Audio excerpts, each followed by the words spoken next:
안녕하세요, 유튜브랩의 커피캣입니다. 얼마 전에 유튜브랩이 유튜브 전문가로 그것이 알고 싶다 방송에 나온 것을 알고 계신 분들이 굉장히 많습니다. 영상을 보시고 연락을 주신 분들도 많고요. 정말 키즈 유튜버에 대해서 그렇게 생각하느냐 물어오신 분들도 많아요. 유튜브랩이 장장 2시간이 넘도록 촬영을 했음에도 불구하고 아무래도 방송 시간의 문제로 인해서 약 3분에서 4분 정도 출연을 했었거든요. 영상을 꼼꼼히 보신 분들은 아시겠지만 키즈 유튜버에 대한 이야기를 하고 싶었던 내용 정도로만 등장을 하고 키즈 유튜버에 대해서 좋다 나쁘다 어떠한 이야기도 하지 않고 중립적인 상태를 유지했다는 것은 본 영상을 보신 분들은 충분히 아실 겁니다. 아무래도 2시간 동안 촬영을 했는데 3분에서 4분 정도 나가다 보니 여러분들에게 키즈 유튜버에 대한 이해를 조금이라도 더 돕고자 이번 영상을 준비를 했어요. 먼저 키즈 유튜버에 대한 정의부터 할 필요가 있습니다. 그것이 알고 싶다를 비롯하여 많은 대중매체에서 다루는 키즈 유튜버는 어린아이들이 직접 등장하는 유튜버들에 한정이 되어 있습니다만 사실 키즈 유튜버의 범위는 키즈뿐만이 아닙니다. 키즈 유튜버의 범위는 키즈, 즉 어린이들이 보는 영상을 만드는 모든 유튜버들을 포함을 해요. 그래서 우리들이 쉽게 떠올릴 수 있는 어린 친구들이 직접 등장하는 키즈 유튜버도 존재하지만 어른분들이 나와서 어린 친구들을 대상으로 같이 놀거나 재밌는 일을 하거나 혹은 교육적인 내용을 전달하는 크리에이터들도 존재합니다. 옛날에 TV 유치원이라든가 뽀뽀뽀에 나왔던 뽀미 언니, 짜잔이 형 이런 분들을 떠올리시면 쉬울 것 같아요. 그리고 세 번째로 손만 등장을 해서 어린 친구들이 좋아하는 슬라임이나 장난감을 가지고 노는 형태도 키즈 유튜버에 해당을 할 수가 있겠습니다. 끝으로 만화나 혹은 스톱모션 애니메이션, 그러니까 애니메이션을 통해서 어떤 이야기를 전달하시는 분들도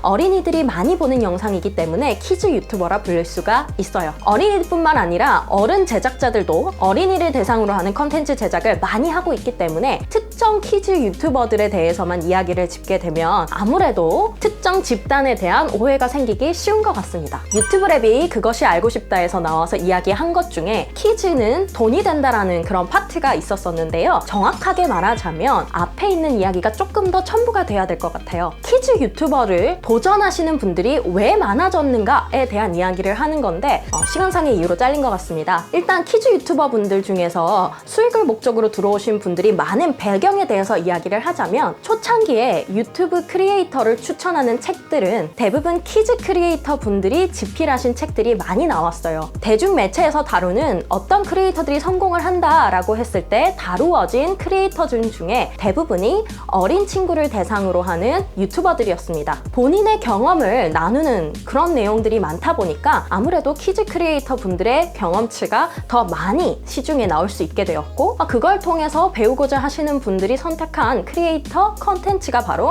키즈가 많았어요. 실례로 어떤 MCN 회사에서는 전체 크리에이터 분들이 벌어들이는 수익의 약 30% 이상을 키즈 크리에이터 군단이 번다라고도 이야기를 했기 때문에 키즈 유튜버를 하면 돈을 많이 버는구나 라고 생각을 하시는 분들이 늘어났습니다. 왜 그러면 키즈 크리에이터들이 수익이 높은가 라고 한다면 이전의 경험치를 통해서 알려주셨던 감사한 크리에이터 선배분들이 어린 친구들, 특히나 키즈 크리에이터 중에 영유아층의 어린 친구들이 영상을 볼 때 광고를 스킵하는 확률이 낮기 때문이라고 밝힌 적이 있어요. 지금 여기서 굉장히 중요한 포인트가 나왔는데요. 키즈 컨텐츠를 소비하는 키즈에 대한 것도 명확한 규정이 필요합니다. 키즈는 미성년자 모두를 포괄합니다. 하지만 18세 이런 친구들이 키즈라고 보기는 어려우니까 제외를 한다 치더라도요. 만 13세 어린이들은 다 키즈에 통용이 됩니다. 그러면 언제부터 시작인가? 아가방행 컴퍼니에서 조사한 설문조사에 따르면 5살보다 어린 아이들을 데리고 있는 부모님들의 77% 이상의 부모님들이 아이들에게 18개월 이전부터 유튜브를 보여줬다라고 한 설문조사 결과가 있어요. 그걸 미루어 보면 1살이 된 친구부터 만 13세 친구들이 모두가 키즈라고 할 수가 있는데 그렇다면 당연히 소비하는 계층에 따라서 광고 스킵을 잘 할 수 있는 친구들도 있고 그렇지 못한 친구들도 있다는 걸 아셔야 합니다. 그 아래서는 유튜브랩이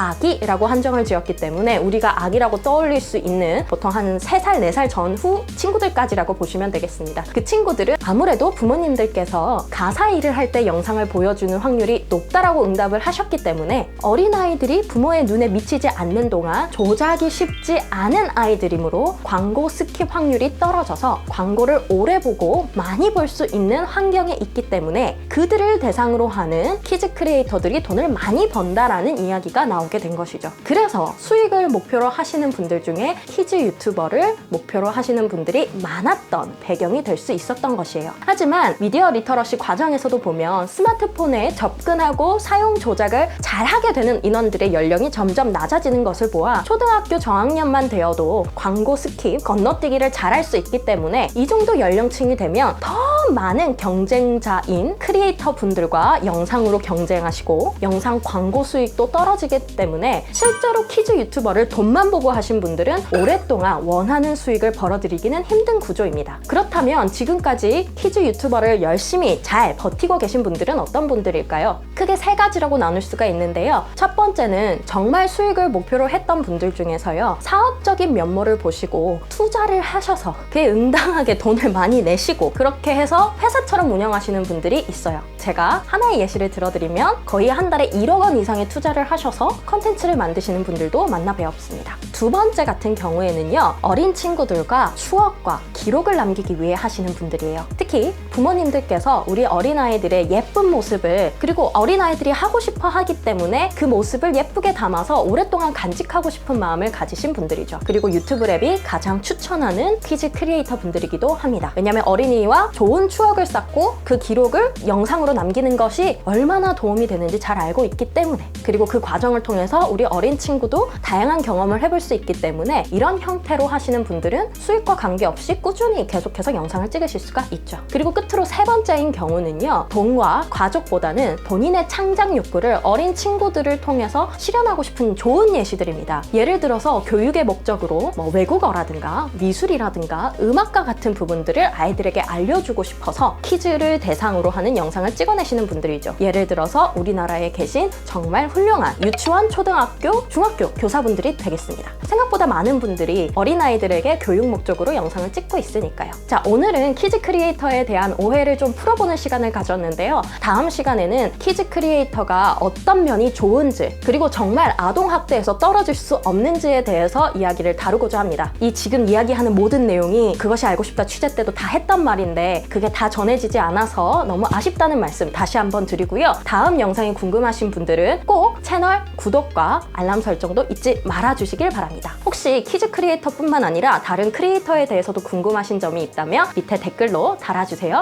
그럼 우리는 곧